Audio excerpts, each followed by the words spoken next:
Hello friends, welcome to you all in my YouTube channel English Mashup. So guys, आज मैं आपको again grammar का एक topic लेकर आई हूँ. इन माय लास्ट वीडियो मैंने आपको क्लॉजेस के बारे में बताया था कि क्लॉजेस क्या होते हैं. क्लॉजेस मैंने आपको बताया था कि 2 टाइप्स के होते हैं, main clause and subordinate clause. और मैंने आपको फिर बताया था कि सबऑर्डिनेट क्लॉज के टाइप्स होते हैं.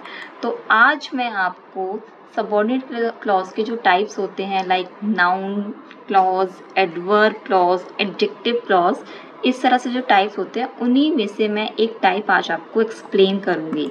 सो गाइज, आज मैं आपको एक्सप्लेन करूँगी एडवर्ब क्लॉज. मैं आपको बताऊँगी इस वीडियो में कि एडवर्ब क्लॉज क्या होते हैं, वो कैसे सेंटेंस में यूज़ होते हैं और आप कैसे आइडेंटिफाई करेंगे कि इस सेंटेंस में कोई भी आपको अगर सेंटेंस दिया है तो उसमें आपको कैसे आइडेंटिफाई करेंगे कि ये एडवर्ब क्लॉज है. So guys, are you ready? So सबसे पहले मैं आपको बताऊंगी what is an adverb clause. Adverb clause क्या होते हैं?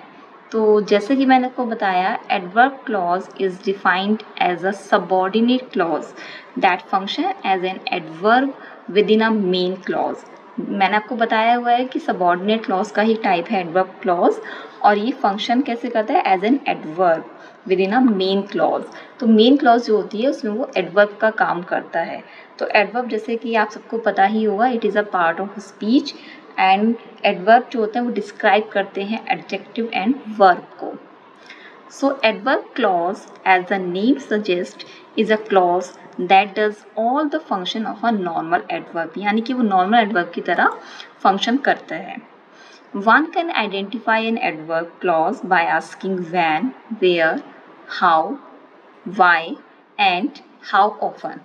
यानी कि अगर आपको एडवर्ब को आइडेंटिफाई करना है किसी भी सेंटेंस में, तो आपको मेन क्लॉज से ये क्वेश्चन करना होगा when, where, how, why and how often, और इसका आंसर आपको एडवर्ब क्लॉज से मिलेगा. तो आप ये समझ जाएंगे कि वो जो आपका सेंटेंस है वो एडवर्ब क्लॉज है. One thing remember always that N adverb clause begin with a subordinate conjunction like after, whether, if, because, although, even though, etc. तो आपका जो भी एडवर्ब क्लॉज होगा वो हमेशा सबऑर्डिनेट कंजक्शन से स्टार्ट होगा. और adverb clause can be found in the beginning, in the middle और at the end of a sentence. यानी कि एडवर्ब क्लॉज आप सेंटेंस के बिगनिंग में भी हो सकता है, मिडिल में भी हो सकता है और at the end of a sentence भी हो सकता है. तो जो मैंने आपको यहाँ पे पॉइंट्स बताए, अब मैं आपको कुछ एग्जाम्पल्स के थ्रू उन सारे पॉइंट्स को आपको क्लियर करूँगी, जिससे कि आपको एडवर्ब क्लॉज के जो भी डाउट्स हैं वो आपको क्लियर हो जाएंगे और आपको अच्छे से समझ में आ जाएंगे. ओके, सो हमारा फर्स्ट एग्जाम्पल है, if you work hard you will be able to score good grades. यहाँ पे जो मैंने बोल्ड लेटर और अंडरलाइन वर्ड में लिखा है वो सेंटेंस आपका एडवर्ब क्लॉज है. तो आप देख रहे हैं ये यहाँ पर सेंटेंस के बिगनिंग में आया है. इफ़ से स्टार्ट है, इफ़ यहाँ पे सबऑर्डिनेटिंग कंजक्शन है और जो कि सेंटेंस के बिगनिंग में आई है ये एडवर्ब क्लॉज.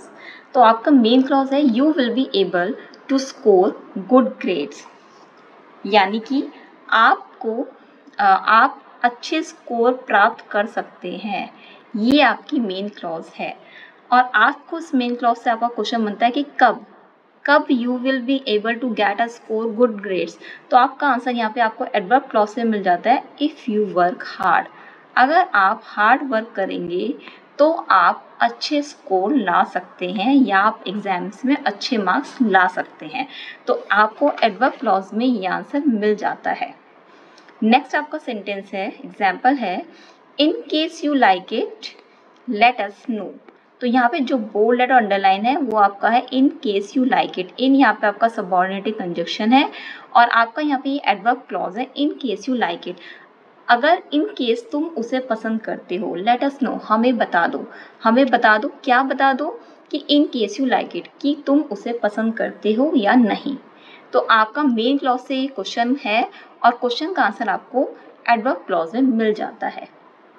नेक्स्ट आपका एग्जाम्पल है, my cousin though they told us that they would not come for the movie, they somehow made it.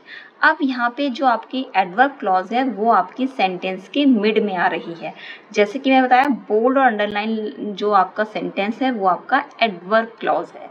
तो यहाँ पे आपका मिडिल में आपका एडवर्ब क्लॉज आया है और आपकी मेन क्लॉज क्या है, my cousin they somehow made it, यानी कि मेरे कज़न ने जैसे तैसे मैनेज कर लिया या प्रोग्राम बना लिया। तो आपका क्या प्रोग्राम बना लिया, क्या चीज़ थी जिसके बारे में बात कर रहे हैं कि दाउ दे टोल्ड अस, हालांकि उन्होंने बोल दिया था कि they would not come for the movie, कि वो मूवी देखने नहीं आएंगे, लेकिन उन्होंने समहाउ मेड इट, लेकिन उन्होंने फिर प्रोग्राम बना लिया। तो आपकी मेन क्लॉज में जो क्वेश्चन था कि उन्होंने बना लिया, क्या बना लिया, तो उन्होंने मूवी देखने का प्रोग्राम जो आपका नहीं था वो उन्होंने बना लिया। नेक्स्ट आपका सेंटेंस है, ही remembered after he left the office that he had not send the EOD report. तो आपका ये जो आफ्टर से सेंटेंस स्टार्ट है, आफ्टर आपका कंजक्शन है, सबऑर्डिनेटिंग कंजक्शन है, ये आपका मिडिल में जो आ रहे हैं सेंटेंस वो आपका एडवर्ब क्लॉज है। और मेन क्लॉज आपकी है, ही remembered that he had not send the EOD report, कि उसे याद आया कि उसने EOD रिपोर्ट सेंड नहीं की है। अब आपका यहाँ पे क्वेश्चन बनता है कि उसे कब याद आया, तो आपका आंसर है after he left the office, जब उसने ऑफिस छोड़ दिया या जब वो ऑफिस से निकल रहा था तब उसे ये बात याद आई कि उसने EOD रिपोर्ट सेंड नहीं की है। नेक्स्ट एग्जाम्पल है, Rita since she was not keeping well decided not to go to work today and tomorrow. अब यहाँ पे आपके मेन क्लॉज है, Rita decided not to go to work today and tomorrow, यानी रीता ने डिसाइड किया कि वो आज और कल काम पर नहीं जाएगी। उसने डिसाइड करा, क्यों डिसाइड करा, आपका क्वेश्चन आता है, नॉट कीपिंग वेल, बिकॉज वो उसकी तबीयत ठीक नहीं है, she was not feeling well, इस वजह से वो काम पर नहीं जाएगी।